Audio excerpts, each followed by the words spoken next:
Welcome to First Physicians Minute, a discussion of current medical topics. Tricia Montgomery of Tyler found a lump 2 years ago while performing her monthly breast self-exam.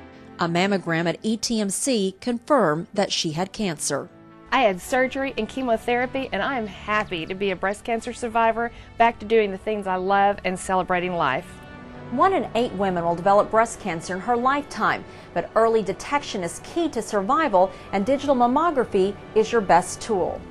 Women should receive their baseline screening mammogram at age 35 and annually starting at age 40.